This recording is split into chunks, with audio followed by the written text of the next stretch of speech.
1000-ամյակ, 700 տարի, քառորդ դար հայաստանյաց առաքելական Սուրբ եկեղեցին բազում հարձակումներ է դիմագրավել։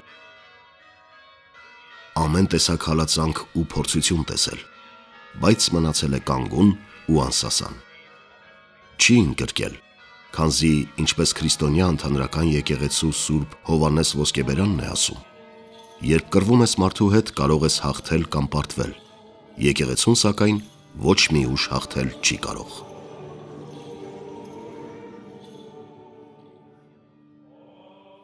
Ֆակտում փաստագրական կենտրոնը ներկայացնում է։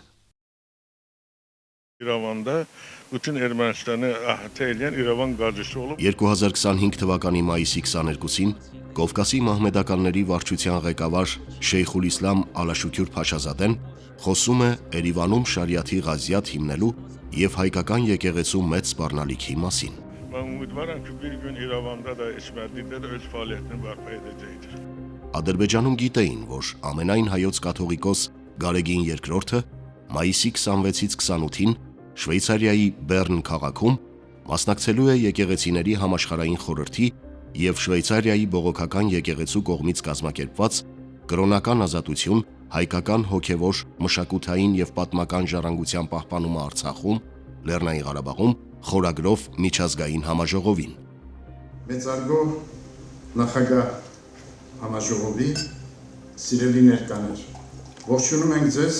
եւ հայրապետ։ Համաժողովը բացվում է ամենայն հայոց կաթողիկոսի օրհնությամբ եւ ուղերձով։ Հայոց հայրապետը հույս է հայտնում, որ միջազգային դերակատար երկրները եւ իրավասու կառույցները գործուն քայլեր կձեռնարկեն ուղղված Արցախի հոգևոր մշակութային ժառանգության պահպանությանը, Արցախահայության իրենց հարազատ բնորան անվտանգ վերադարձի, ազատ ու արժանապատիվ ապրելու արդար իրավունքի վերականգնմանը եւ հայ գերիների շուտապույտ ազատ արձակմանը։ Եվ պաշտպանվում են որպես համամարտկային արժեքներ։ Այս հայտարարությունից հետո հայաստանյաց առաքելական Սուրբ եկեղեցին, վեհափառ հայրապետը, բարձրաստիճան առանձին հոգևորականներ հայտնվում են Հայաստանի կառավարության թիրախում։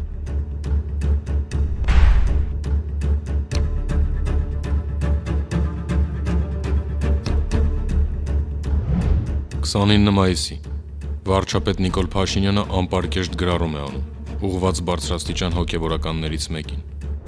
30 մայիսի եկեղեցուն ուղղված վիրավորական ու քննադատական գրառումներ,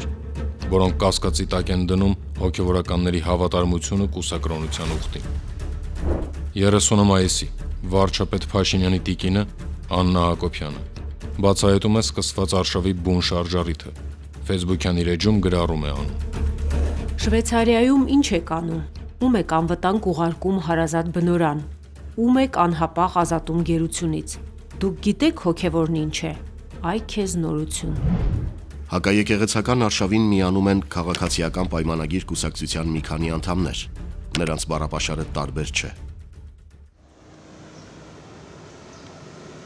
Մայրաթոր Սուրբ Էջմիածին է այցելում Հայաստանի Հանրապետության առաջին նախագահ Լևոն Տեր-Պետրոսյանը, իր զորակցությունը հայտնելու ամենայն հայոց կաթողիկոսին։ Վեհափառ հայրապետի հետ նա քննարկում է ստեղծված իրավիճակը եւ դատապարտում եկեղեցու նկատմամբ իշխանությունների հակասահմանադրական ոտնձգությունը։ Համաձայն Հայաստանի Հանրապետության սահմանադրության, կրոնական կազմակերպությունները անջատ են պետությունից եւ կառավարվում են ինքնուրույն, իսկ սահմանադրության մեջ 2015 թվականին կատարված փոփոխությամբ հայաստանյաց առաքելական Սուրբ եկեղեցուն վերապահված է բացառիկ դեր ու նշանակություն։ 9 հունիսի Փաշինյանը վեհափառ հայրապետին դիմում է ավազանի անունով եւ պահանջում, որ նա ազատի վեհարանը։ Հունիսի 9-ին վեհափառ հայրապետը կարճատև այցով մեկնում է Արաբական Միացյալ Էմիրություններ։ Լուրեր են տարածվում, որ վերադարձին իշխանությունները մտադիր են ձերբակալել նրան։ Երեկոյան Զվարթնոց օդանավակայանում հավաքվում է դիմավորողների հոծ բազմություն եւ վեհափառ վանկարկելով ամենայն հայոց կաթողիկոսին ուղեկցում Մայրաթոր։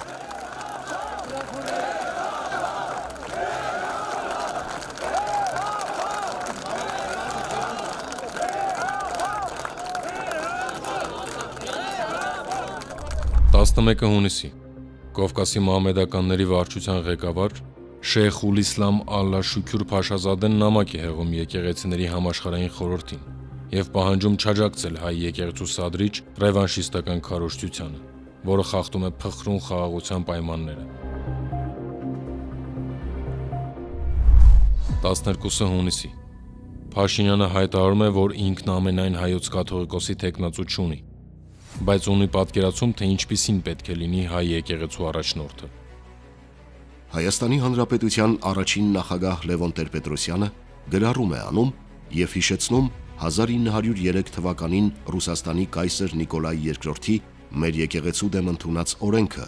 որը բողոքի եւ ընդվզման հզոր ալիք էր առաջացրել հայ ժողովրդի բոլոր խավերում։ Եթե հայ ժողովուրդը հզոր Ռուսաստանի կայսրին հաղթահարեց, Նիկոլի նման մի ազգադավն ու սրբապիղծն ինչ է, որ ինչը հաղթահարի, գրում է առաջին նախագահը։ 13 հունիսի գրառմանն արձագանքում է վարչապետի տիկինը։ Դու կարող ես գիտությունների դոկտոր լինել, նույնիսկ մի քանի մեռած լեզու իմանալ, բայց այնքան չինքնահաստատված ոչնչություն մնալ, որ կյանքի մայրամուտին, երբ պետք է որ հասած լինեիր իմաստության գագաթնակետին, քո ամենաուժեղ կողմը շարունակի մնալ մարդկանց ծաղրելն ու վիրավորելը։ Ինչ կարծիք ես պետք է ունենամ, եթե մի փոքրիկ խմբակ Տաշիր գրուպ ընկերության սեփականատեր բարերար Սամվել Կարապետյանը հարցազրույց է տալիս, անդրադառնում եկեղեցու եւ վեհափառ հայրապետի դեմ իշխանությունների սկսած գրոհին։ վրա, հայ ժողովրդի վրա, քանի որ ես միշտ եղել եմ հայոց եկեղեցու կողքին ու հայ ժողովրդի կողքին, ունենալու եմ անմիջական մասնակցություն, եթե չհաջողվի քաղաքական գործիչներին, ուրեմն մենք էլ մեր ձևով ենք մասնակցելու այդ ամեն ինչին։ 17 հունիսի նույն օրը Փաշինյանը նրան անվանում է ստահակ եւ անուղղակի սպառնում։ Հույս ունեմ պետության համը բերաններդ կմնա։ Չեն ձերբակալել մամուլը։ Չեն հասցրել, բայց շուտով կձերբակալեն։ Սպասում եմ։ Ես այստեղ կանգնած եմ, որ առաջինը ինձ ձերբակալեն։ Որտեւ ես էլ ինչ-որ բան խոսեցի։ Սամվել Կարապետյանը ձերբակալվում է։ Իրավապահների ուղեկցությամբ դուրս գալով իր առանձնատնից, աջակիցներին նա ասում է. Ես մեր եկեղեցու կողքին եմ, մեր ժողովրդի կողքին եմ, ամեն ինչ լավ ալնելու։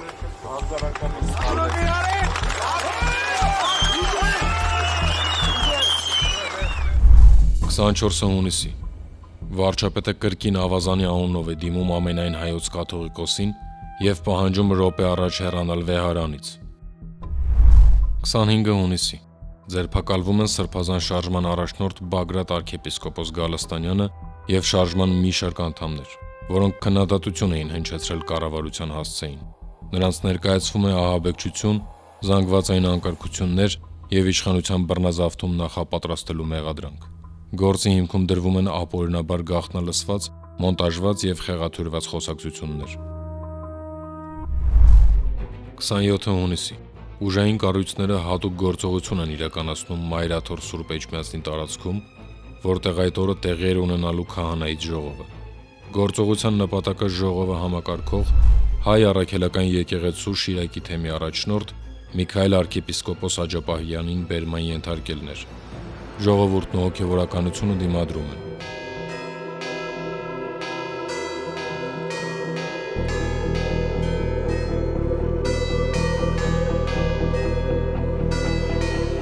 Միքայել Սրբազանին ձերբակալեն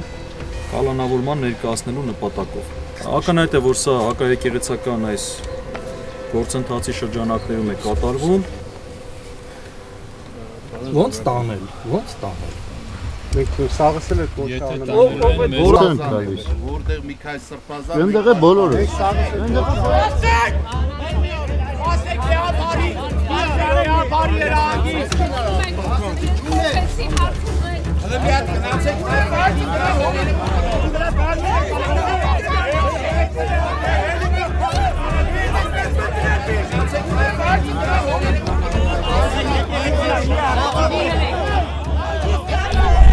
Շնորհակալ եմ ինչպես ձեզ, բոլորի քահանաներին, ժողովրդին, իմ հոգևոր եղբայրներին եւ վեհապար հայրապետին, իմ մասնավորի իր հայրապետական բարձր պահվածքի համար ես որևիցե բանից չեմ վախենում։ Այս մեղադրանքը բացարձակ շինծու ապօրինի մեղադրանք է։ Ես երբեք չեմ թաքնվել, երբեք էլ չեմ խոսապել, իմ ասածներից էլ չեմ հրաժարվում, ասել եմ, լավ եմ արել եւ պիտի շարունակեմ նույն ոգիով։ Եվ հիմա միակ խնդրանքս է, որ թողնեք, որպես ես նստեմ մեքենան եւ մեր սիրելի փաստաբանի հետ գնամ քննչական կոմիտե ներկայանալ։ Ամեն։ Սերբազան աղոտ ենք նոր երթա։ 28 հունիսի վարչապետ Նիկոլ Փաշինյանն առաջարկում է հանրային կոնսենսուս ձեռք բերել եւ հանրային քաղաքական հրապարակային դաշտում դադարեցնել հայոյախոսությունն ու հիբրիդային թիրախավորումը։ Այս պահից մինչև հուլիսի 5-ը վետո եմ դնում իմ կողմից պարականոն բառապաշարի եւ խոսույթի կիրառման վրա։ 5 հուլիսի Կովկասի մահմեդականների վարչության ղեկավար Շեյխ Իսլամ Ալաշուքյուր Փաշազադեն լրագրողների հետ զրույցում մեղադրում է հայ եկեղեցուն, որ իբրև թե մինչև 2020 թվականը հայկական կրոնական այդ կառույցը հեգնանքով էր նայում իրենց։ Նրանք հաղթող էին ներկայանում, մեզ հեգնանքով էին նայում։ Սա վիրավորում էր ինձ եւ ադրբեջանցի ժողովրդին։ 21 հուլիսի Փաշինյանը Հիսուսին հավատացողներին հրավիրում է Էջմիածնի կենտրոնական հրապարակ։ Մեծ հոգևոր հանդիպման։ Վեհարանի ազատագրման շարժման առաջնորդ Նիկոլ Փաշինյանն այսօր հրապարակել է գործողությունների ծրագիր, որով պատրաստվում է ոչ միայն կաթողիկոսին փոխել, այլև հայ առաքելական եկեղեցու կանոնագիրքը։ Իսկ թե ով կդառնա կաթողիկոս կորոշի կանոնագրքի հաստատումից հետո։ Փաշինյանը մտադիր է կանոնագիրքայոցի հիման վրա նոր եկեղեցական կանոններ ձևավորել, որը խոստանում է կլինի համառոտ եւ բոլորին հասկանալի փաստաթուղթ։ Դա հաստատելուց հետո նոր տեղի կունենան կաթողիկոսական ընտրություններ եւ բոլոր տեխնատուների բարեվարկությունը կստուգվի։ Նիկոլ Փաշինյանը չի հստակեցնում, թե ինչպես են պատրաստվում, ասենք, կուսակրոնության ուխտի ստուգում իրականացնել։ Վարչապետ Փաշինյանի այս նկրտումներին դժվար է ավելի լավ պատասխանել, քան Շիրակի թեմի առաջնորդ Տեր Միքայել arczepiskopos Աջապահյանի տարիներ առաջ ասածը հիշեցնելը։ Դուք եկեղեցի շփոթում եք ուրիշ կառույցների հետ։ Եվ եթե դուք շփոթում եք եկեղեցին ուրիշ կառույցների հետ, դա արդեն ձեր խնդիրն է։ Ուրիշ կաթողիկոս չկա մեր պատմության մեջ, ով ձեռնադրված լինի եւ Կիլիգիո կաթողիկոսից, եւ Երուսաղեմի պատրիարքից, եւ Պոլսո պատրիարքից, եւ նաեւ մնացած եպիսկոպոսներից։ Վավերական, գեր վավերական, որ չի եղել նման վավերականություն ոչ մի կաթողիկոսի պարագային, եւ այդ ձեռնադրությունը առ ոչինչ չէ, եւ այդ ձեռնադրությունը ապօրինի եւ անվավեր է, էսա ձեր եկեղեցագիտության մագարտակը։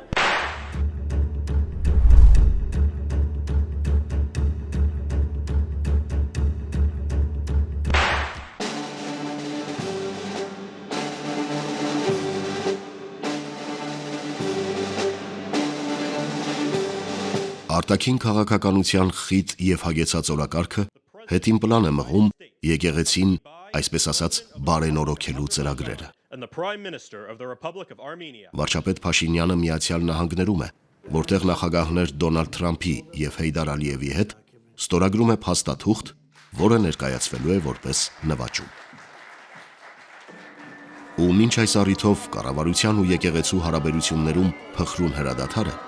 հետայացք նետենք 2018 թվականի Թավշյա հեղափոխությանը հաջորդած իրադարձություններին։ Ուրեմն ես ձեզ ասում եմ, որ մեր բոլոր գործողությունները օրինական են, ստեսություն։ Հայաստանի Հանրապետության երրորդ նախագահ նորընտիր վարչապետ Սերժ Սարգսյանի հրաժարականից հետո իշխանությանը գալիս Նիկոլ Փաշինյանի առաջնորդած քաղաքացիական պայմանագիր կուսակցությունը։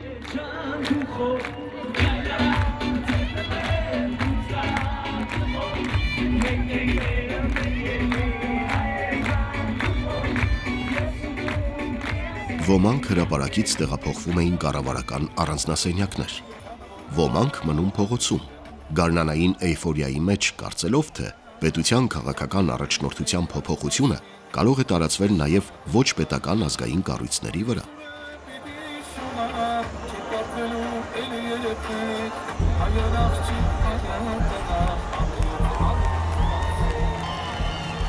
Սկսվում է Նոր Հայաստան, Նոր Հայրապետ շարժումը։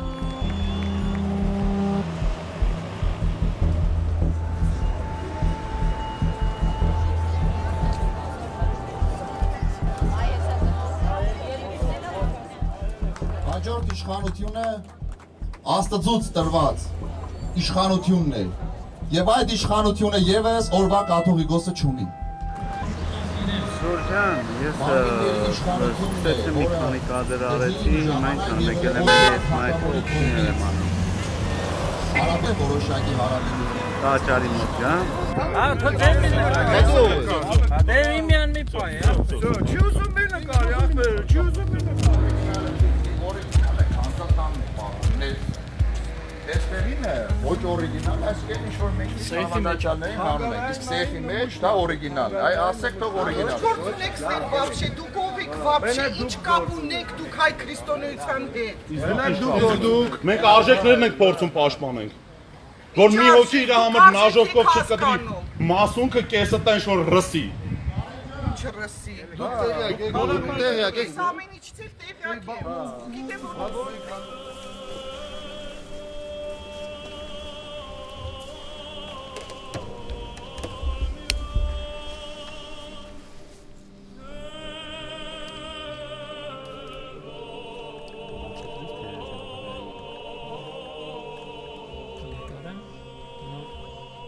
օրիգինալ տարբերակներ։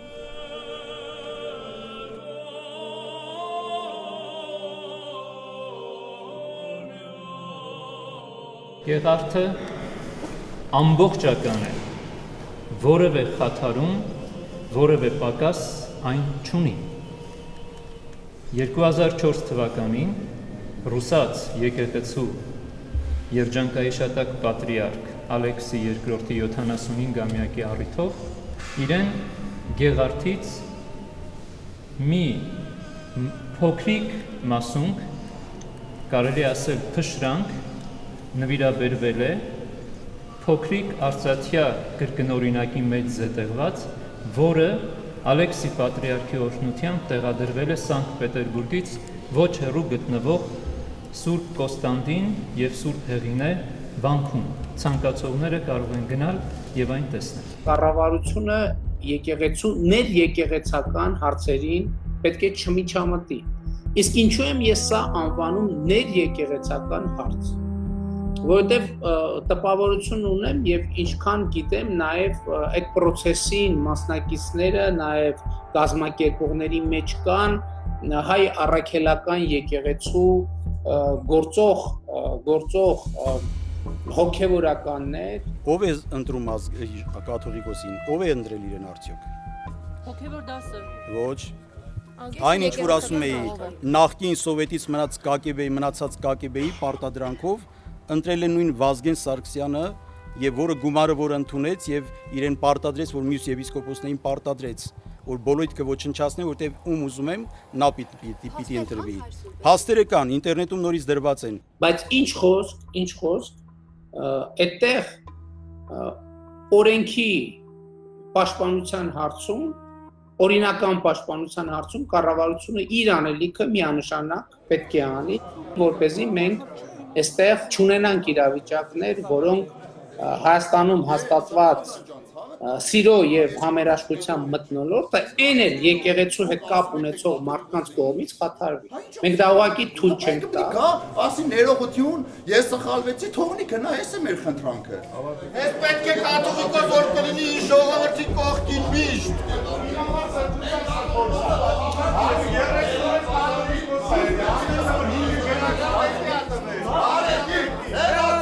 Արդեն տեսակ թե ինչ կատարվեց այսօր Մայրաթոր Սուրբ Էջմիածնի դիվանատանը։ Մենք սա գնահատում ենք հարձակում եկեղեցու վրա։ Դիվանատունը գրավված է եւ այս քայլը ես գնահատում եմ հալածանք եկեղեցու նկատմամբ, ազգային եկեղեցու նկատմամբ։ Հալածանքը ոչ միայն շարունակվում է, այլև սաստկանում։ Գնդեվանքի մոտ Նոր Հայաստան, Նոր Հայրապետ շարժումը արգելափակում է վեհափառ հայրապետի ճանապարհը, եւ դա արվում է ոստիկանության աչալուրջ հայացքի ներքո։ իսկ շարժման ակտիվիստները պարգևատրվում են պաշտոններով։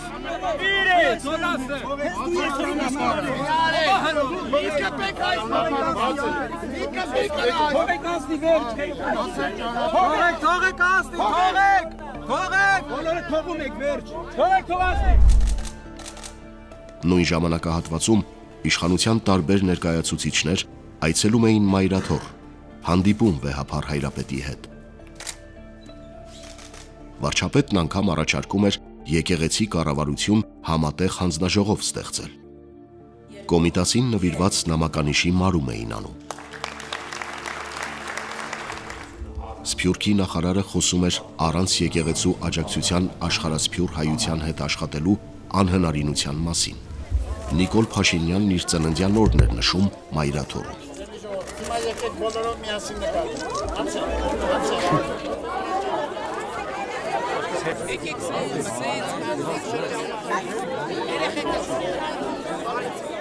կարծում եմ, որ եկեղեցին եւ պետությունը ինչպես եւ նախատեսված է սահմանադրությամբ անջատ են եւ պետությունը ընդհանրապես եկեղեցու գործերին չպետք է խառնվի եւ միջամտի եւ սրանով ամեն ինչ ասված է։ Ես անկեղծ ասած տեղյակ չեմ, թե ինչ երևույթների մասին եք ասում։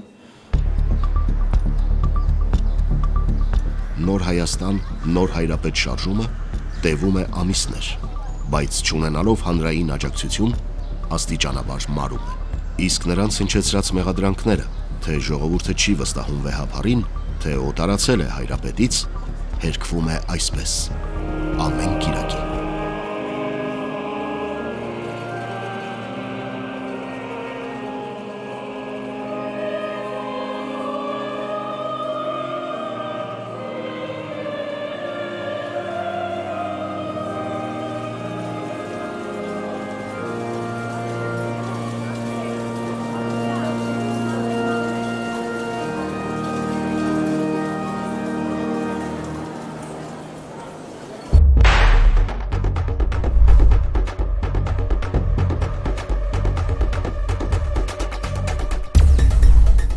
Օգոստոսի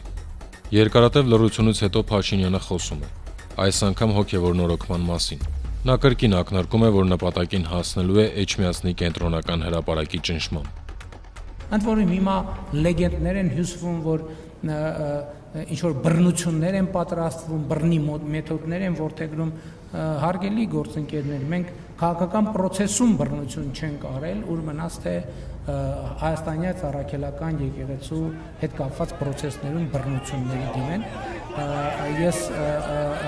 Ես համոզված եմ, որ չկա ավելի մեծ ուժ, քան հոգևոր ուժը։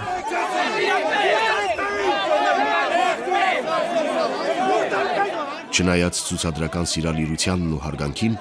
2018 թվականի Թավշյա հեղափոխությունից հետո իշխանության եւ հայ առաքելական եկեղեցու հարաբերությունները հարթ չէին, բայց չկային բիրտ հարձակումներ, չկար բռնություն, չկար հայհոյախոսություն։ Իրավիճակը փոխվեց 2020 թվականի աշնանը։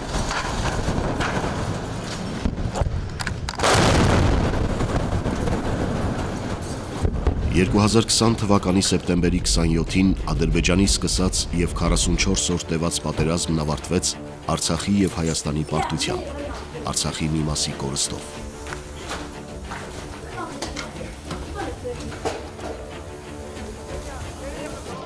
Հայաստանը մտավ ներքաղաքական խառնաշփոթի մեջ։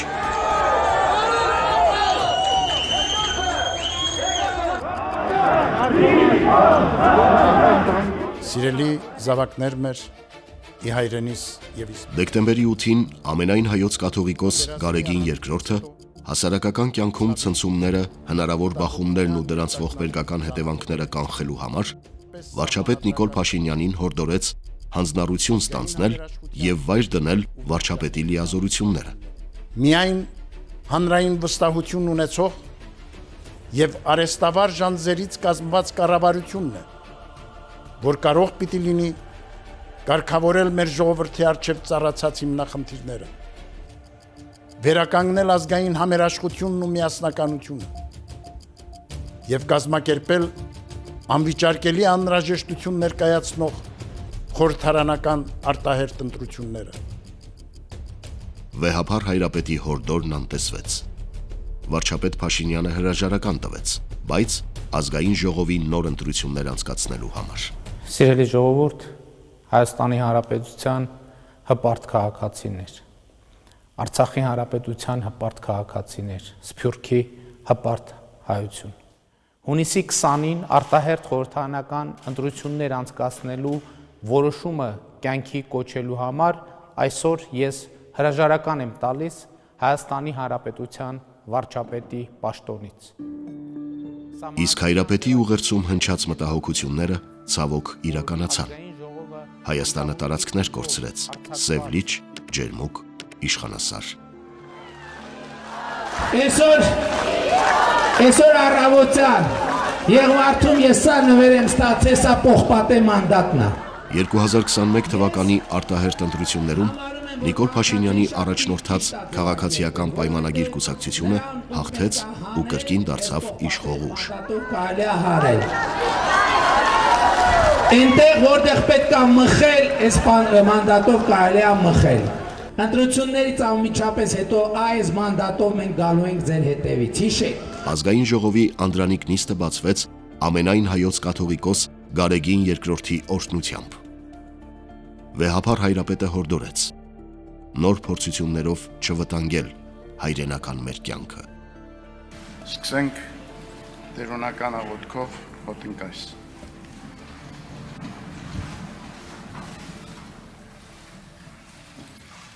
Օրհնյալ Տեր մեր Հիսուս Քրիստոս ամեն, Հայր մեր, որ երգինս ես Սուրբ Եղեցի անուն քո, եկեսի արքայություն քո, եղեցին կամ քո, որպես երգինս եւ երկրի, ըսած մեր հանապազորդ դուր մեզ այսօր,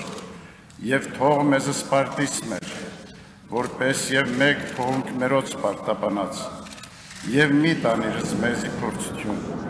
Հայր բրգյաս մեզի չար։ Նոր իշխանությունը չկանխեց նոր փորձությունները։ 2022 թվականի հոկտեմբերի 6-ին Պրահայում Նիկոլ Փաշինյանը Հայաստանի անունից ճանաչեց Ադրբեջանի տարածքային ամբողջականությունը, ինչը կանաչ լույս վառեց Արցախում հարկադրանքի եւ բռնությունների համար։ Լեռնային Ղարաբաղի Հանրապետությունը կորցրեց ինքնիշխանության վերջին նշույլները։ 2022-ի դեկտեմբերին արդեն սկսվեց շրջափակումը։ Ամիսներ տևած հյուծիչ մեկուսացումն ի վերջո հանգուցալուծվեց Արցախի հայաթափմամբ։ Այդ օրերին Փաշինյանի զինակիցները հայտարարում էին, թե Հայաստանն առավել քան ինքնիշխան է եւ որ 2023 թվականի սեպտեմբերի 19-ը, այսինքն Արցախի հայաթափումը, պետք է նշվի որպես Հայաստանի անկախության օր։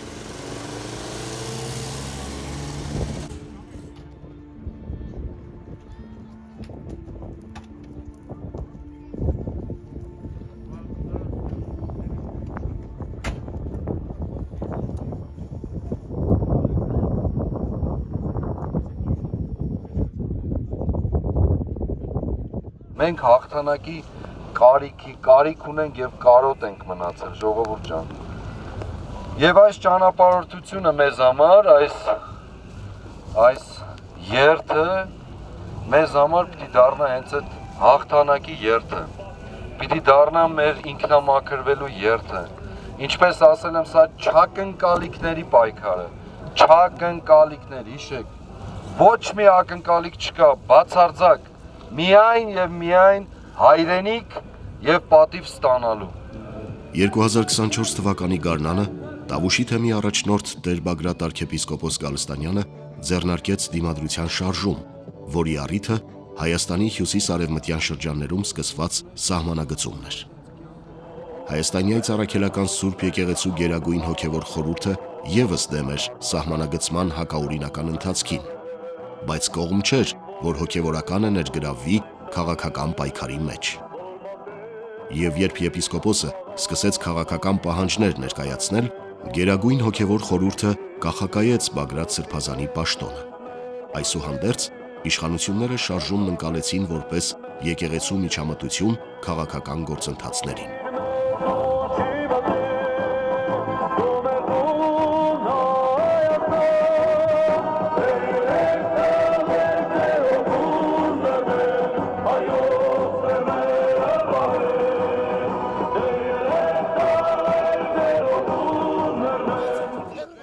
Հակահարվածը տրվեց 2024 թվականի մայիսի 28-ին Սարդարապատի հուշահամալիրում,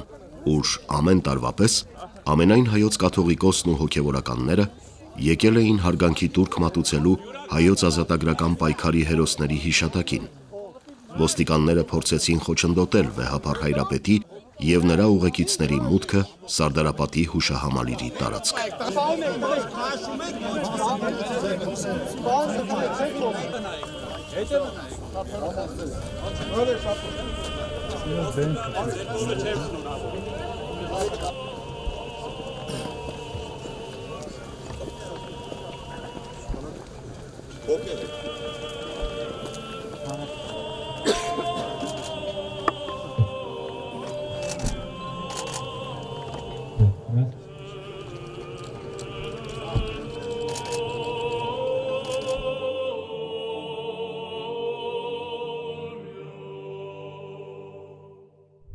Սեպտեմբեր։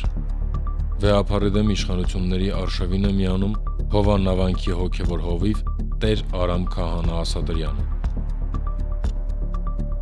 Կովկասի մահմեդականների վարչության ղեկավար Շեյխուլ Իսլամ Ալլա Շուքյուր Փաշազադեն կրկին մեղադրանքներ է հնչեցնում հայ առաքելական եկեղեցու հասցեին, պնդում, որ հայոց եկեղեցին ռևանշիստական ապատեղեկատվություն է տարածում։ Դատախազը 2.5 տարի ազատազրկում է պահանջում հայ առաքելական եկեղեցու Շիրակի թեմի առաջնորդ Տեր Միքայել arczepiskopos Աջապահյանի համար։ Մեղադրանքի հիմքում նրա 1 տարվա վաղեմության մի հարցազրույց է, որտեղ Շիրակի թեմի առաջնորդը խոսում էր հեղաշրջման անհրաժեշտության մասին։ Ուշագրավ է, որ գլխավոր դատախազությունը 1 տարի առաջ այս հարցազրույցի մեջ հանցագազմ չի տեսել եւ քրեական գործ չի հարուցել։ 16 ամիս անցել եւ ես հանցագործ չեմ։ Եթե ես փետրվարի 2-ին հանցանք եմ գործել եւ այդ մասին եւ բացահայտ եմ հանցանք գործել, բացահայտ։ Եվ այդ մասին իմացել եմ միայն հունիսի 17-ին 2025 թվականին։ Այս ազգային անվտանգություն, ոստիկանություն, քննչական մարմին, բան պիտի դատվեն անգործության եւ անփոփության համար։ Նորին սուրբոցություն Տեր Գարեգին II ծայրագույն պատրիարք եւ ամենայն հայոց կաթողիկոսը եղբայրական այցով մեկնում է Վատիկան եւ հանդիպում Հռոմի սրբազան քահանայապետ Լևոն 14-րդ պապի հետ։ Աստծո ողորմած կամքով մենք եկել ենք մեր շնորհավորանքները ձեզ բերելու ձեր ծննդյան, ընտրության եւ քաղաքացիական առիթով։ Խաչքարի կրկնօրինակ Եվ այս խաչքարը կերտված է 1283 թվականին։ Այս տեսակ 6-7000 խաչքարեր նրանք ոչնչացրեցին Նախիջևանում։ Այստեղ այս երկու գրքերը նոր հրատարակված բրոշյուրները, որոնք որ ներկայացնում են այն վանքերն ու եկեղեցիները, որոնք որ Ադրբեջանի կողմից Արցախի գրավումից հետո ոչնչացվել։ 13 հոկտեմբերի Կովկասի մահմեդականների վարչության ղեկավար Շեյխուլ Իսլամ Ալլա Շուքյուր Փաշազադեն ՄԱԿ-ի գլխավոր քարտուղար Անտոնիո Գուտերեշի հետ հանդիպմանը դարձյալ մեղադրում է հայ առաքելական եկեղեցուն։ Մինչ երկու երկրների քաղաքական ղեկավարությունները քայլեր են ձեռնարկում խաղաղության ուղղությամբ, հայ եկեղեցին կոչ է անում ռևանշիզմի եւ նոր բախման։ 13 հոկտեմբերի ձերբակալվում են Արագածոտնի թեմի առաջնորդ Տեր Մկրտիչ եպիսկոպոս Պրոշյանն ու եւս 5 հոգևորականներ։ Գործը հարուցվում է կարգալույց քահանայի Ստեփան Ասատրյանի հայտարարության հիման վրա, ըստ որի 2021 թվականին, երբ քահանայական ծառայության մեջ է եղել, իրեն հարկադրել են մասնակցել ընդդիմության ցույցերին։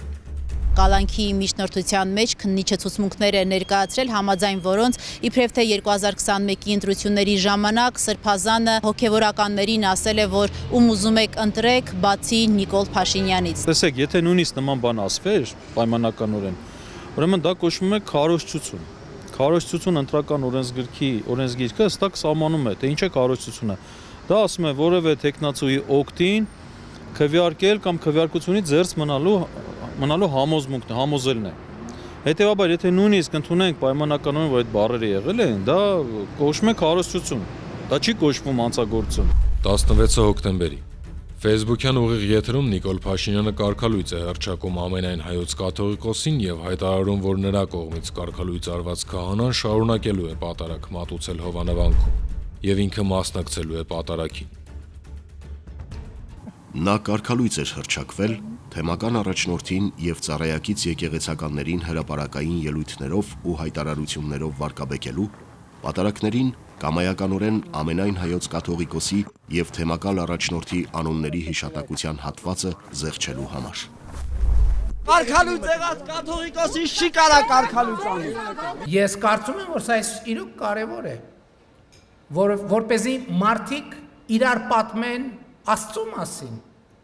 իրար պատմեն Հիսուս Քրիստոսի մասին, իրար պատմեն Հիսուս Քրիստոսի հետ իրենց շփումների մասին, իրենց խոսակցությունների մասին։ This is Yerevan. Նիկոլ Փաշինյանի հետ հանդիպել է աղոթքի նախաճաշի մասնակից քրիստոնեական համերաշխություն միջազգային կազմակերպության անդամ Ջոել Վելտքամփը, որ խիստ մտահոգված է Հայաստանում սկսված հակաեկեղեցական արշավով ու պնդում է Հայաստանը կանգնած է էգզիստենցիալ սպառնալիքի առաջ։ Մենք տեսնում ենք, որ եկեղեցու դեմ կառավարության արշավը եւ ազատ խոսքի դեմ բարձրաստիճան պաշտոնյաների հարձակումները ավարտվում են հոգեվորականների, նրանց աջակիցների, գործարարների ու իրավաբանների կալանավորումներով։ Ավետարանականներն ու կաթոլիկները չպետք է թողնեն, որ Հայաստանի իշխանությունն իրենց օգտագործի հայ առաքելական եկեղեցու դեմ։ Մենք չպետք է ընդունենք այն իշխանությանը, որ դուրս է եկել եկեղեցու դեմ։ Ես ինքս ավետարանական եմ, բայց չպետք է գործիք դառնամ ժամանակավոր իշխանության ձեռքում 1700-ամյա պատմություն ունեցող հայ առաքելական եկեղեցու հիմքերը խարխլելու համար։ Նոյեմբերի 24-ին հրապարակվում է Հայ առաքելական Սուրբ եկեղեցու եւ Հայաստանի Հանրապետության քաղաքացիների սահմանադրական իրավունքների ու ժողովրդավարական ազատությունների դեմ վարչապետ Նիկոլ Փաշինյանի կատարած հանցավոր գործողությունների մասին հաղորդում։ Փաստաթղթի հեղինակները մտահոգված են, որ հակաեկեղեցական արշավի 6 ամսվա ընթացքում սահմանադրությունն ու օրենքները ավելի շատ են խախտվել, քան անցած տասնամյակներին։ Քաղաքական քաղաքացիական կազմակերպությունների առանձին անհատների անունից հաղորդումը ներկայացվում է դատախազություն։ Դատախազությունը սակայն ընթացք չի տալիս։ 29 նոյեմբերի իշխանական մամուլի եւ իշխող ուժի անդամները տարածում են հայ առաքելական եկեղեցու 10 եպիսկոպոսների հայտարարությունը, որով կոչ են անում ամենայն հայոց կաթողիկոս Գարեգին II-ին կամովին հանգստի գնալ։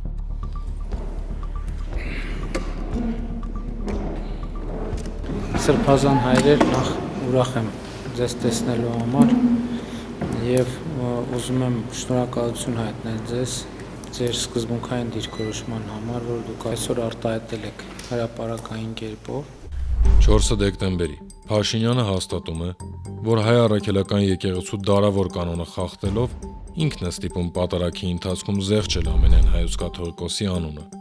եւ որ հաճախ դա անում է ազգային անվտանգության ծառայության աշխատակիցների միջոցով։ Դեկտեմբերի 3-ին ամենայն հայոց կաթողիկոս Գարեգին II-ը հայրապետական այցով մեկնում է Շվեյցարիա, որտեղից անցնում է Մարսել։ Վեհափառ հայրապետին ամենուր ընդունում են մեծ ոգևորությամբ։ Նորին սրբությանը Մարսելի քաղաքապետարանում պաշտոնապես ընդունում է քաղաքապետ Բենուա Բայանը։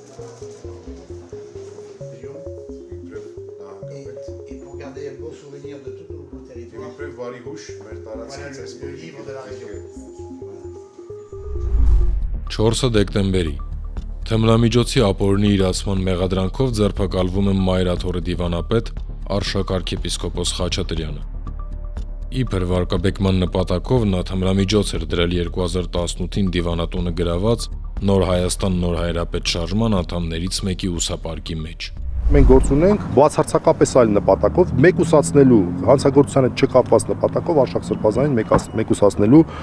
հստակ խնդրի հետ։ Այս աբսուրդը ըստ փաստաբանների վկայում է, որ իրավապահ համակարգին ծիծաղելի վիճակի մեջ է դրել քաղաքական իշխանությունը, համոզված են շատերը։ Ինչ անենք Արշակ Սրբազանին բռնենք, դե երևի գրպանը թմրանյութ գցենք, հետո հասկացել են, որ սքեմը գրպաններ չի ունենում ու որոշել են Արշակ Սրբազանին վերագրել, որ ինքն է ինչ որ մեկի գրպանը թմրանյութ գցել։ Արշակ Սրբազանին աջակցող հոգևորականների համոզմամբ իշխանությունը չի մարսում անցած տարի ապրիլի 23-ին Ծիծեռնակաբերդում Սրբազանի հնչեցրած նզովքը։ Ով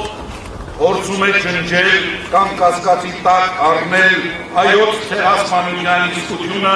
Արշակարքեպիսկոպոս Խաչատրյանը առանց անուններ տալու անիծել էր հայրենի հողը, եկեղեցին, ցեղասպանությունն ուրացողներին։ ով պայքարում է եկեղեցու դեմ, հավիտենական դատապարտության ու ամոթի խարաննող պիտի հիշի պատմության մեջ։ Դարձյալ լուրեր են տարածվում, թե իշխանությունները պատրաստվում են ձերբակալել ամենայն հայոց կաթողիկոսին, երբ վայրեջք կատարի Զվարթնոց օդակայանում։ Հազարավոր մարդիկ ուշ գիշերին հավաքվում են օդակայանի սպասասրահում, դիմավորելու վեհափառ հայրապետին։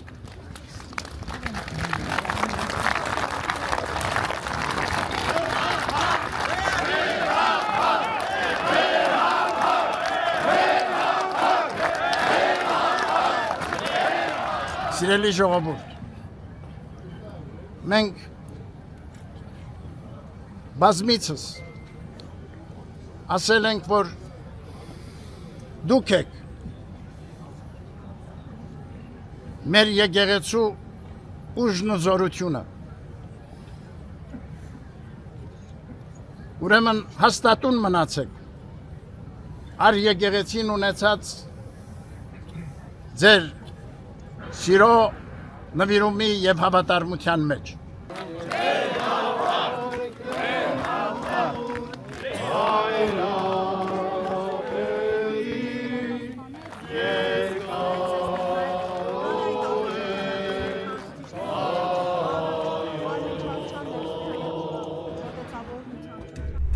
Յոթ դեկտեմբերի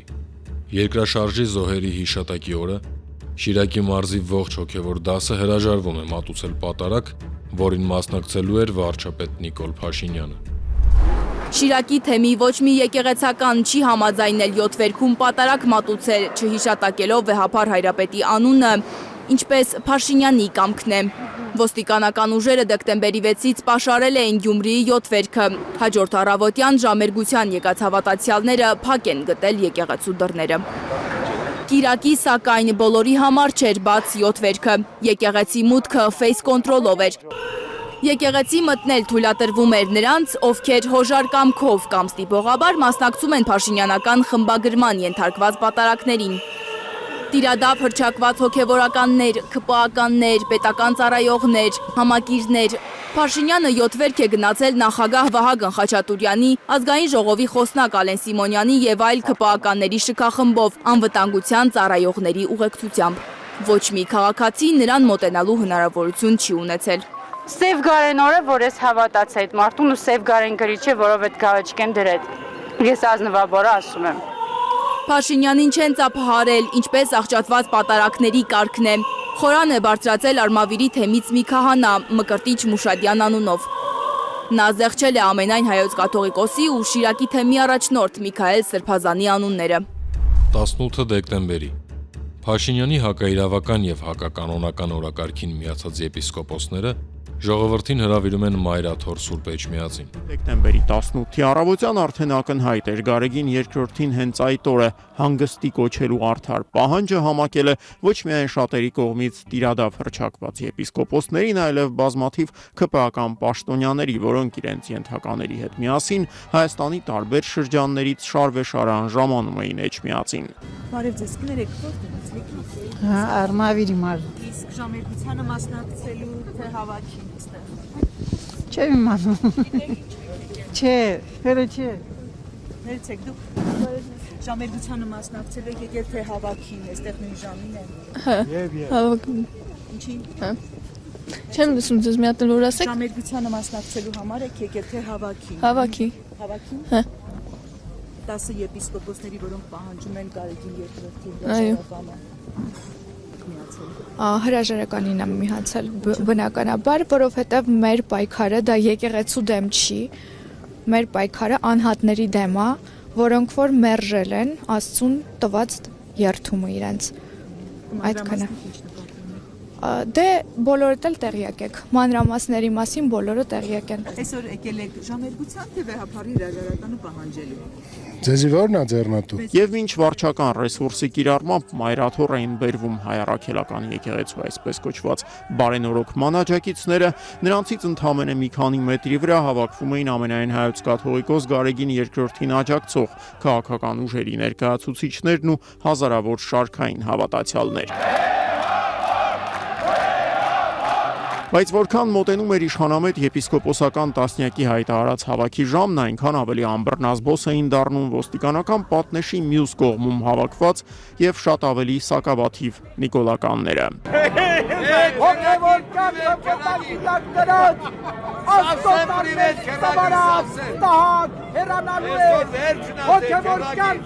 Լարվածությունը գնալով աճում էր, իսկ վարչական ռեսուրսով էջմիածին բերվածներից բացի հայտ էին գալիս այլ ավելի ագրեսիվորեն տրամադրված խմբեր, որոնց ի դեպ համակարգում էր Ստեփան Ասատրյանը, նախկին Տեր Արամը, նրան այս գործում օգնում էր Մարմաշենի վանքում խուլիգանության գործով անցնող դերասան Գնել Սարգսյանը։ Չէ, բոլորին ասած որ էսկոմ կամ են, էսկոմ թողան, բոլորին էսկոմ։ Ազատագրում ինչպես է պատկերացնում տեղի Բոլորին էսկոմ թողան։ Նախ բախումների որևէ հնարավորություն բացառում է։ Բախումները, որոնք Նիկոլ Փաշինյանը բացառում էր, սկիզբ առան այն պահին, երբ իշխանամետ եպիսկոպոսների տասնյակ նահացը եւ ոստիկանության առանց տարբերանշանների աշխատակիցներով շրջապատված շարժվեց դեպի Վեհարան։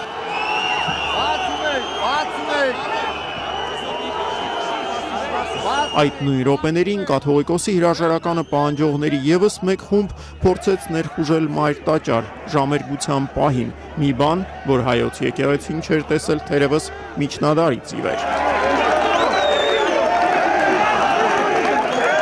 Եվ չնայած գրոհի այս փորձին, ամենայն հայոց կաթողիկոսը անվրդով շարունակում էր ընթերցել իր քարոզը։ Այսօր դուք հավաքվել եք հայոց հոգևոր կենտրոնում վկայելով ձեր սերը հանդեպ առաքելական մեր Սուրբ եկեղեցին։ Սուրբ Էջմիածինը ամենքի տունն է։ Հարազատ հոգևոր օրրանը ամեն մի հայի։ Ինչպես պատմիչ Առաքել Դավրիժեցին է վկայում, հայոց ազգը իսպյուրս աշխարհի կապված է լուսավոր չիաչին եւ Սուրբ Էջմիածնին։ Այդ նույն րոպեներին մայր տաճարից մի քանի մետրի վրա Նիկոլ Փաշինյանի կողմն անցած հոգևորականները փորձում էին ընթերցել իրենց ուղերձը, ճիշտ է, այն գրեթե չէր լսվում։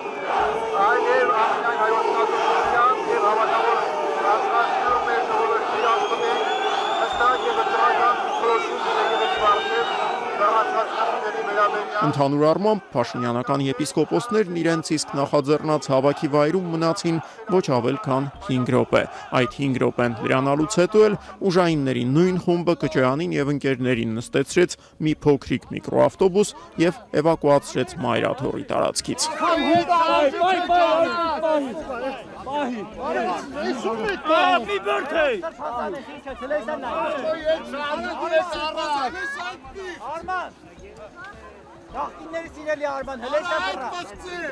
Բենթլիներ եւ բիզնեսներ ունեցող եպիսկոպոսների տեղաշարժի ընտրված ձևը սոցիալական ցանցերում բուռն հրճվանքի առարկա դարձավ։ 18 դեկտեմբերի իշխող քաղաքացիական պայմանագիր կուսակցությանը պատկանող լրատվամիջոց Civic AM-ը ազգային անվտանգության ծառայությունից ստացած փաստաթուղթ է հրապարակում, ըստ որի ամենայն հայոց կաթողիկոսի եղբայրը Եզրաս arczepiskopos Ներսիսյանը 80-ականներին իբր հավաքագրվել է սովետական ՊԱԿ-ի կողմից։ Փաստաթղթից էլ այդպես չէր կարողանում հասկանալ, այդ փաստաթուղթը արդյոք վկայում է, որ այդ անձը համագործակցել է հատուկ ծառայությունների հետ, թե ոչ, որովհետև փաստաթուղթը ինքնին ես չտեսա այդտեղ Եզրաս Սրբազանի, եթե իհարկե փաստաթուղթը ճիշտ է, ստորագրությունը կամ որևէ այլ այդ փաստը վկայող տվյալ։ 25 դեկտեմբերի կառավարության որոշմամբ լուծարվում է հանրային հոգևոր մշակութային ալիքը, որով հեռարձակվում էր Մայրաթոռի շողակաթ հեռուստաընկերությունը։ Այսպես ավարտվում է 2025 թվականը։ 217 օր տևած արշավը ոչ միայն չի սասանում եկեղեցու հեղինակությունը, այլև առավել համախմբում է հավատավոր հետևորդներին։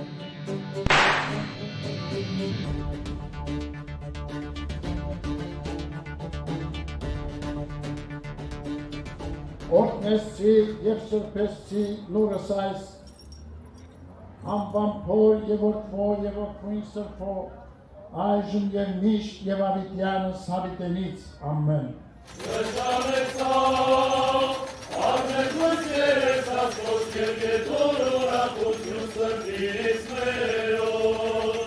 «2026 թվականի ամենակարևոր իրադարձությունը լինելու էր Հայաստանյայց առաքելական Սուրբ Եկեղեցու եպիսկոպոսատ ժողովի հրավիրումը, ինչի մտադրության մասին ամենայն հայոց կաթողիկոս Գարեգին II վեհափառ հայրապետը հայտարարել էր դեռ 2025-ի նոյեմբերին։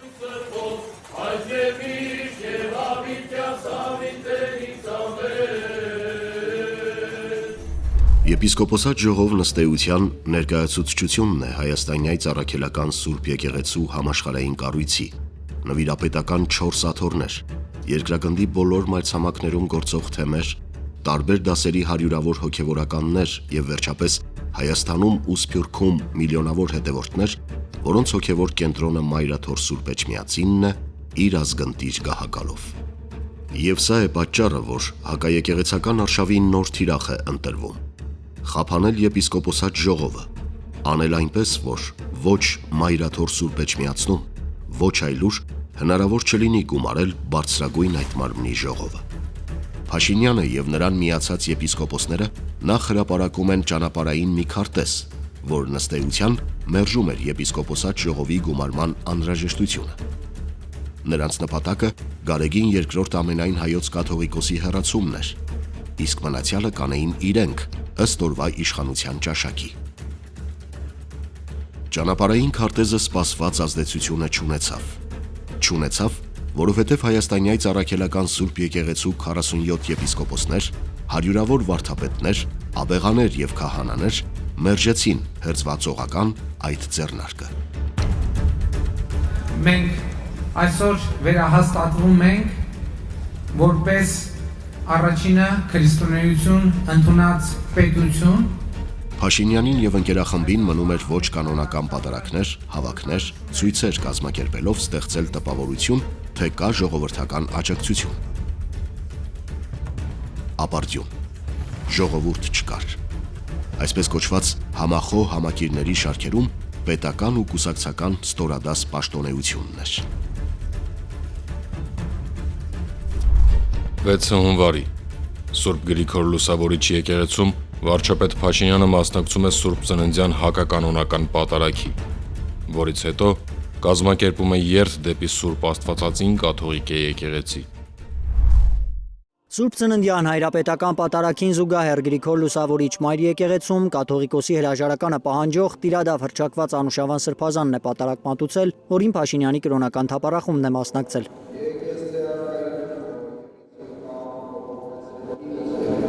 Ոստիկանական ուժերի Փաշինյանի թիկնապահների քանակից է դժգոհում այս կինը։ Ինչի համար, տենց դա եմ ասում, ես եկեղեցուց դուրս եմ եկել, որ մի մարդ գտնեմ, ասեմ, ինչի համար են ես ոստիկանները հավաքվել եկեղեցու մոտ։ Հոկտեմբերի 26-ից կրոնական թափառախմբի հետ այսուայն եկեղեցիները գնացող Նիկոլ Փաշինյանին ոստիկաններն ու առանց համազգեստի այլ ուժայիններ մենակ չեն թողնում։ Անուշավան սրբազանի մատուցած պատարագին զեղչվում է վեհափառի անունը։ Մայրաթորը հակականոնական է անվանում այդ պատարակները։ 8 հունվարի եպիսկոպոսները նորից վարչապետ Նիկոլ Փաշինյանի կառավարական առանձնատանն են։ Եկեղեցու բարենորոգման վերաբերյալ հայտարարության ստորագրումից հետո խորհրդի առաջին նիստն են գումարում։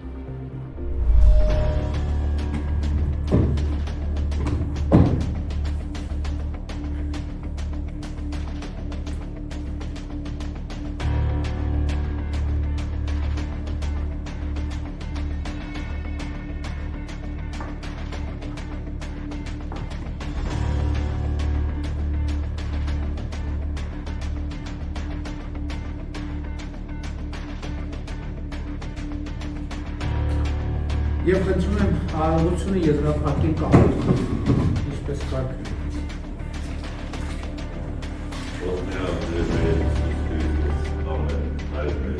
Ոչ մեկ էլ հեռանալու մտադրություն չի ուներ, մետով ասում, որ Սերժ Սարգսյանն էլ հեռանալու մտադրություն չուներ, բայց ստիպված էր հեռանալ։ Նույնն է Կտրիչ Ներսյանը ստիպված կլինի հեռանալ։ Բայց մենք դա էլ եմ ասում, ոնց որ արել ենք, դա մենք կանենք անցնցում քրիստոնեական հանդուրժողականությամբ եւ սիրով տոգորված։ Փաշինյանը հակաեկեղեցական այս արշավում մերձ սլակներն ուղղում է ամենայն հայոց կաթողիկոսի դեմ, իբր խնդիրն անձի հետ է, մերթ չի թաքցնում, որ նպատակը 1725-ամյա եկեղեցին իրեն ենթարկեցնելն է։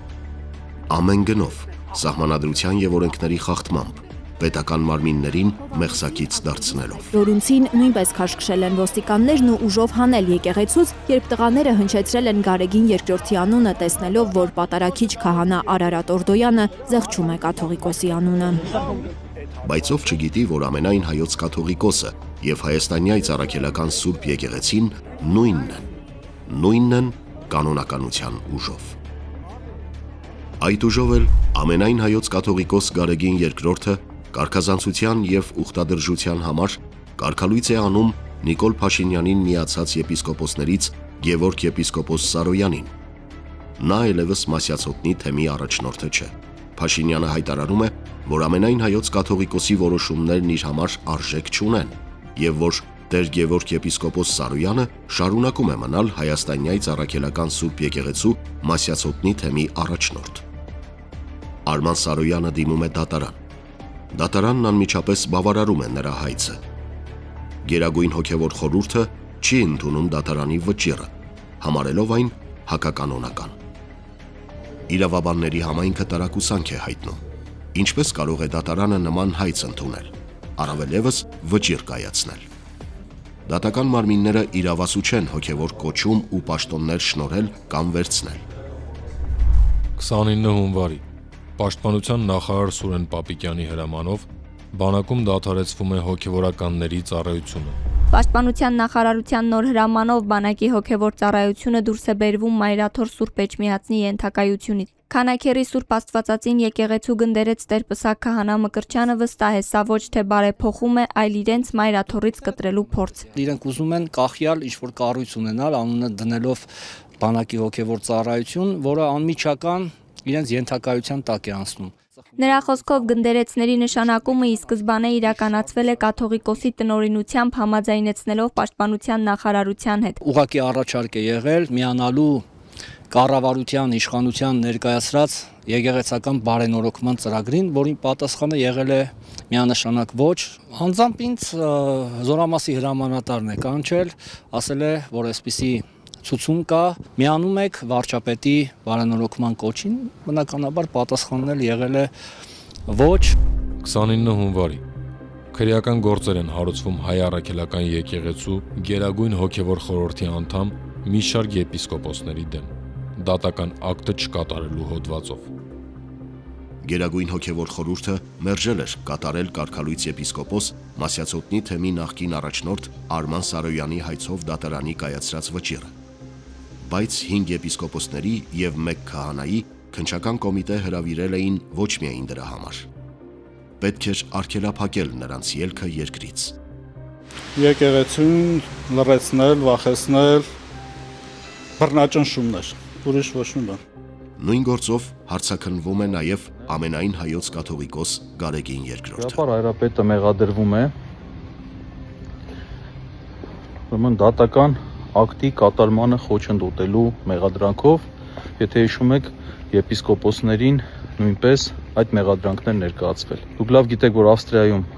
փետրվարի 16-ից 19-ը տեղի ունենալու եպիսկոպոսատ ժողով եւ այս գործողությամբ, ինչպես նաեւ Վեհապար հայրապետի ելքի արգելք դնելով որպես խափանման միջոց, խոչընդոտում է եպիսկոպոսած ժողովի անցկացումը։ Իշխանությունների աննախադեպ այս քայլը հանրության շրջանում բողոքի ալիք է առաջացնում։ Քննիչ Արա Ավագյան, որի շնորհիվ եւ թեթև ձեռքով քրեական գործ է հարուցվել եւ կաթողիկոսի ելքն է արգելվել։ Սահմանադրական դատարան ասում է ես չեմ զբաղվում սահմանադրության խախտմամբ, քննչական ասում է մենք չենք, ԱԱԾ-ն ասում է մենք չենք, ով է։ Քրիստոնեական համերաշխության միջազգային կազմակերպության հանրային իրազեկման հարցերով տնօրեն Ջոել Վելտքամփը հոդված է հրապարակում, այցելելով հայ arczepiskopos-ին բանտում վերնագրով։ Հոդվածի առանցքային թեզերից մեկը վերաբերում է վարչապետ Նիկոլ Փաշինյանի հստակ ու հրապարակային դիրքորոշմանը, կաթողիկոսի հրաժարականի պահանջ եւ եկեղեցու ղեկավարության փոփոխություն պետության միջամտությամբ։ Վելտքամփը դա բնութագրում է որպես կրոնի ազատության տեսանկյունից անընդունելի միջամտություն, գրելով, որ դա նույնքան աբսուրդ է, որքան եթե Ջորջա Մելոնին պահանջեր Ռոմի Պապ Լևոն 14-րդի հրաժարականը։ 2 փետրվարի Վարչապետ Փաշինյանն էլ ավելի է սրում բարձրաստիճան հոգևորականների վերաբերյալ իր ռետրոաբանությունը ու նոր մեղադրանք վերագրում, դարձյալ առանց որևէ ապացույցի։ Մենք այսօր ունենք ինֆորմացիա, որ այդ թվում, որ ճշտման փուլում է, այդ թվում հայաստանյան առաքելական Սուրբ եկեղեցու ձևաչափերով Հայաստանի Հանրապետությունում են մուտք գործում ստվերային գումարներ քաղաքական նպատակով Հայաստանում օգտագործելու եւ այդ տեսեք դուք ասում եք քրեական գործեր թող հարուցվեն, քրեական գործեր են հարուցվում, ասում են ոնց բանի հոգեվորականների դեմ քրեական գործ եք հարուցում, ոնց կարելի է հոգեվորականի դեմ քրեական գործ հարուցել։ Հարցազրույցավարն իհարկե չի հիշեցնի վարչապետ Փաշինյանին, որ իր իսկ ուղղորդմամբ ձերբակալվել ու կալանավորվել են հայ առաքելական եկեղեցու բարձրաստիճան 4 հոգևորականներ՝ Բագրատ arczepiskopos Գալստանյանը, թեմակալ առաջնորդներ Միքայել arczepiskopos Աջապահյանը, Մկրտիչ եպիսկոպոս Պրոշյանը եւ Մայրաթորի դիվանապետ Արշակ arczepiskopos Խաչատրյանը, բոլորն էլ շինծու մեղադրանքներով։ Սահմանադրության դրույթները եւ միջազգային իրավական նորմերը խախտող մեղադրանքներ, որոնք հայ եւ օտարազգի դիվանագետների, իրավունքի մասնագետների, փաստաբանների մոտ մեղմ ասած տարակուսանք են առաջացրել։ Ազգային եկեղեցու ամբողջականության փլուզումը սպառնում է վերածվել հոգևոր եւ ազգային քաոսի եւ ի վերջո համահայկականության վախճանի։ Սփյուռքի հեղինակավոր մի խումբ գործիչներ հայտարարություն են տարածում, ի ցույց դնելով հայաստանյայց առաքելական Սուրբ եկեղեցու սփյուռքյան միլիոնավոր հետևորդների մտահոգությունը եւ կոչ անում եկեղեցու հետ կապված բոլոր հարցերը լուծել եկեղեցու կառավարման մարմինների միջոցով։ Հայտարարությունը ստորագրում են ամերիկահայ գործարար բարերար Նուբար Աֆեյանը, Ամերիկայի հայկական համագումարի հոգաբարձուների խորհրդի համանախագահ Էնթոնի Բարսամյանը, Դենհամի պրոֆեսոր Լորդ Արա Դարզին, ամերիկահայ պրոդյուսեր Էրիկ Էսրայելյանը, շվեյցարահայ գործարար եւ բարերար Վաչե Գաբրաշը,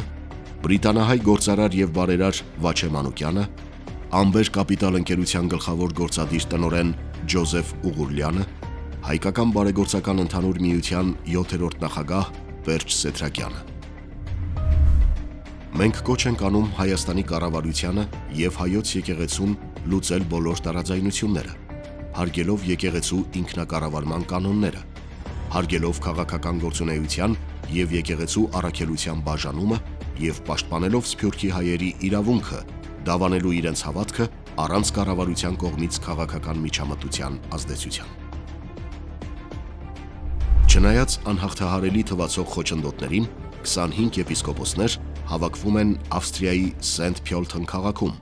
Վարչապետ Փաշինյանը վեհապարին մեղադրանք առաջադրելու հենց նախորդ օրն էր կոշտ հակազդեցություն խոստացել, որովհետև ըստ նրա Հայաստանից դուրս ժողով հրավիրելու նպատակը կաթողիկոսությունը դուրս տանելն է։ Այս պատմությունը կաթողիկոսությունը Հայաստանից դուրս տանելն է եւ ես դա թույլ չեմ տալու։ Թույլ չեմ տալու։ Եթե դրա համար պետք է լինի լրացուցիչ միջոցներ ձեռնարկվել, կձեռնարկվեն լրացուցիչ միջոցներ։ Այդ մարդկանց նպատակը կաթողիկոսությունը Հայաստանից հանելն է։ Էջմիածնի գանձերի հետ միասին։ Մենք դա թույլ չենք տալու։ 1441-ից երբ վերստին Մայրաթորը վերադարձավ Հայաստան, 700 տարի է Հայաստանում է եւ հավիտենաբար Մայրաթորը լինելու է Հայաստանում։ Վարչապետ Փաշինյանը որևէ փաստ չէր ներկայացրել, որ էջմիածնականները կաթողիկոսական գահը տեղափոխելու միտք ունեն, իսկ փաստեր ընդհանրապես կան, լրագրողի հարցի պատասխան իշխող թիմից Արթուր Հովհաննիսյանը վստահեցրեց, եթե ասել է, ուրեմն կան։ Եպիսկոպոսատ ժողովը վերածվում է հավաքի, քանի որ եկեղեցու կանոնական, դավանաբանական որոշումներ ընդունող բարձրագույն այս մարմինը գլխավորում է ամենայն հայոց կաթողիկոսը, իսկ նա մասնակցելու հնարավորություն չունի։ Հայաստանից մեկնում են միայն 2 սրբազաններ։ Ավստրիայում եպիսկոպոսական ժողով հրավիրելու որոշումը Մայրաթորը հիմնավորել էր հնարավոր ճնշումներից միաբաններին հեռու պահելու ցանկությամբ։ Հավաքի մասնակիցներին տեսաուղերձով դիմում է նորին Սուրբ Օծություն Տեր ամենայն հայոց կաթողիկոս Գարեգին II, Մեծիտան Կիլիկիո կաթողիկոս Արամ I-ը, Երուսաղեմի եւ Պոլսո պատրիարքներ Տեր Նուրհան arczepiskopos Մանուկյանն ու Տեր Սահակ arczepiskopos Մաշալյանը, եպիսկոպոսած ողջ դասը իրենց հավատարմությունն են հայտնում Մայրաթորին, նրա գահակալին եւ եկեղեցու դարավոր ավանդույթին։ Ժողովի ավարտին ընդունվում է հայտարարություն, որով եպիսկոպոսած դասը իշխանություններին կոչ է անում դադարեցնել եկեղեցու հանդեպ հալածանքները եւ հարգել եկեղեցու դարերով ամրագրված ինքնիշխանությունն ու ինքնավարությունը։ Հալածանքը չի դադարում։ Ավելին, ներառվում է իշխող քաղաքացիական պայմանագիր կուսակցության նախընտրական ծրագրում։ Ծրագրեր ընտրողը ժողովուրդն է, որն հայաստանյայց առաքելական Սուրբ եկեղեցու հետևորդ է եւ հակաեկեղեցական արշավի ընթացքում կասեցրել է իշխող խմբի բիրտ հարձակումները։